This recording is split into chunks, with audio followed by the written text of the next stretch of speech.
Hello everyone. Today's 3 fantastic horror books I have for you will make you believe in the dark side. These ones are twisted. These ones are thrilling. These ones are disturbing at times. But they're all fantastically written and I think you'll enjoy them. But as a reminder, I have horror books for sale also. And you can find the books you see on your screen along with others at the link in the description. And if you join my Patreon, you get all them books for free. Free horror books from other authors every month. Free short horror stories from me every month and other things to come. So if that's something you want to do, check out my Patreon link down below. All right, let's get started. So the first book I want to talk about today is the latest from Stephen Graham Jones. I'm a huge Stephen Graham Jones fan. I've reviewed many of his books on this channel. And this one is called The Buffalo Hunter. And that will make sense once you read it, believe me. But this one's coming out in just a couple weeks. Not long at all. You don't have to wait too long. And I will leave a pre-order link in the description, of course. And this one is fantastic. This is like a Stephen Graham Jones, his version of a vampire story. But told in that way that only he can tell it. And it is spectacular.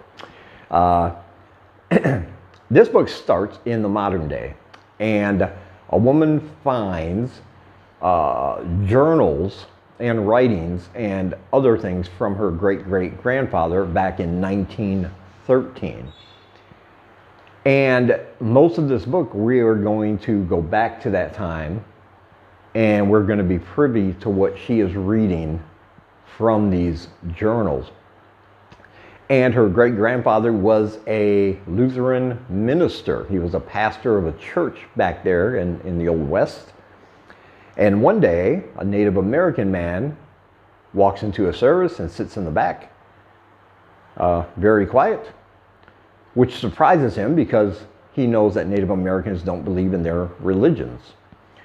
But after everybody else leaves, this Native man talks to the minister, and his name is Good Stab, this Native man. So Good Stab talks to the minister and says, I want to make a confession to you. And this is strange, but of course he's going to hear the man out. And this confession he's going to tell is going to take place over several weeks after each Sunday service between Good Stab and this minister. And it's going to be a story about a mass slaughter of Good Stab's people. He's going to tell his tale from when he was a child and some of the circumstances and things that led up to where they're leading. And basically he's telling this pastor that he is a vampire of sorts. Of course, we're privy to the journals of this minister, and we hear his thoughts in alternating chapters, and he's not really buying it. He thinks perhaps Good Stab is speaking in, allegories or something, trying to get to the point. But we are going to find out, and this is a very rich, evocative story, full of tension, full of terror, and it's leading to something, because we're going to find out that this minister and Good Stab, they have a connection having to do with something in the past. And not only is this minister's life going to be changed forever once he finds that out, once he realizes why Good Stab chose his church and him specifically to confess to, but it's also going to affect his bloodline, which includes the woman who found his journals in the first place, which we are now reading. And at the end of the book, we're going to go back to the modern day, and we're going to find out that when it comes to curses in a bloodline, it doesn't matter how far removed you are from those, it's going to come back and bite you one way or the other. And let me just put it that way. Yeah, this book is fantastic. Stephen Graham Jones has a certain writing style that I really enjoy. He builds these layers of mysterious, seemingly unconnected events and things that have happened in Good Stab's life, but then it starts coming together, and then that big reveal at the end about how they're connected is just horrifying. And you'll definitely want to read this. It's one of my favorite horror books of the year. Of course, I highly recommend it. And as I said, there is a pre-order link in the description. And next we have Shy Girl. This is the latest from Mia Ballard. I reviewed her excellent first novel, Sugar, on this channel previously. This is her next one, and ooh, she has upped the disturbing factor significantly in this one. All right, this one was just fantastic. It's got body horror. It's got a lot of psychological horror, a lot of psychological terror and torture. And it's basically about this younger woman who is desperate for money.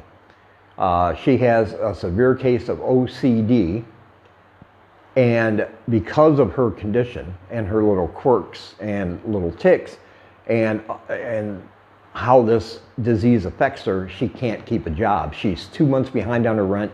She can't pay her bills. She's on the verge of being homeless, has no idea what she's going to eat day to day. She's in dire, desperate financial trouble. So out of this desperation, she decides to join a sugar daddy site where young women post profiles, and those are viewed by typically older, wealthier men who give them gifts and give them money to basically be their trophy wife, trophy girlfriend kind of business relationship, right? She thinks she can do this. She meets a man on there. They meet at a bar, but it doesn't quite go the way she thought. At first she's disappointed because she thinks she's missed out on one chance to get out of this financial hole because it didn't go that well. But then he calls her out of the blue and says, hey, come to my house. I have an interesting proposition for you that will benefit both of us. Again, she goes, and boy, does he have a proposition. He has a very specific kink, a very specific sexual kink. And his offer is basically this. She comes to his house every day for 8 hours and acts as a pet for him, his human pet dog, basically. And he will give her a life-changing amount of money for doing that 8 hours a day. But it comes with very specific rules. She has to always be on all fours. She cannot express any human emotion, vocalization. She can't ask questions. She can't speak. Anything that a dog can't do, she's not allowed to do. She has to eat and drink from bowls on the floor, and she gets a nap every day during that 8 hours, but she has to be inside a cage, just like you would if it was a dog. Of course, it's a little weird. It's a little out there, but 8 hours a day doing this, she thinks she can. And the money is just going to change her life. So he tests her out, having her get down on all fours, eating out of bowls, and then he finally says, okay, well, if this is going to work out, here's your final test, get into the cage. Yeah. Once she's in the cage, well, you read about it, but we're going to find out she is not going to leave that house for years. This is a shorter book, but it takes place over years. She is a prisoner there. He changed his mind as soon as she got in the cage. He goes, yeah, I'm not letting you go. He locks her in a room all by herself when he's not there. But there are cameras watching her. And if she breaks any of the rules, if she acts in any way unlike an animal, the punishment is very bloody and very severe to her. And she suffers this for years, to the point where she almost becomes this feral kind of beast, where she is so used to walking on her hands and knees that even trying to get up and walk on 2 legs is extremely difficult for her.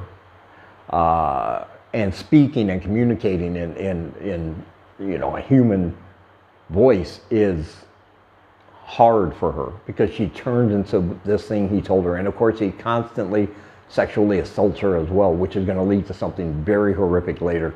That scene is just, oh, that one's going to blow you away. And, oh, the ending though. Whew. Yeah, I'm not even going to tell you that, but trust me. Yeah, you'll like the ending. Yeah, this thing is freaky. It is disturbing. It is bloody and terrifying, but it's so well written that you will be intrigued right from the beginning, and you'll just want to read all the way through. Because yeah, this story's not playing around, man. It's going to show you the dark side. Yeah, I absolutely loved it. It just released on the 1st of this month, so it's a brand new one, and I highly recommend it. And of course, there's a link down below where you can pick up your copy. And next we have the shortest one on the list. This one is only like 47 pages, but it is jam-packed with everything you could want in a book like this. It's called I Hope You Have Nightmares About Me. And this is basically a book of female empowerment, female revenge. When a woman is murdered horrifically by the person she thinks she loves, that she can trust, a man, of course.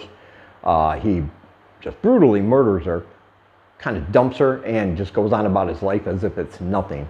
And she dies. But she goes to a place, it's not heaven, it's not hell, it's kind of an in-between place, and there she meets a goddess figure, kinda.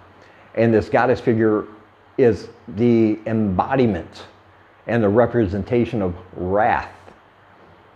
And this figure tells her she has a choice. She can stay dead and stay in this little world they're in, or with her help, they can go to the land of the living and seek revenge and try to make things right. Of course, this woman's going to choose revenge. And when they get to the land of the living, before they get to their main target, they're gonna swap a bloody, vicious path of destruction against the worst dregs of society. We're talking pedos, we're talking abusers, kidnappers, gaslighters, and narcissists of all manner. These people who would do women and children harm. These two just, yeah, they reap a bloody trail until they finally get to the one they're actually after.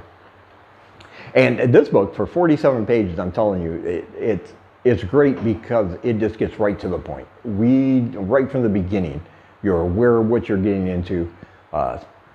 Pedal to the metal, balls to the wall, if you will, and sometimes literally.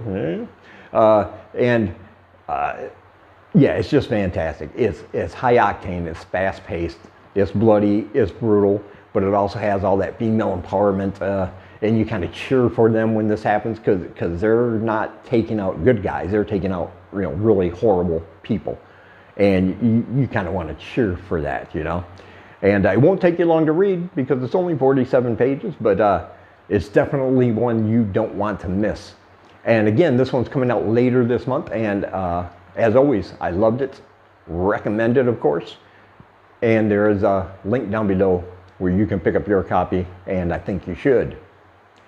And as always, I want to say thank you for taking some of your time and spending it here with me. And until we meet again, keep reading spooky, my friends.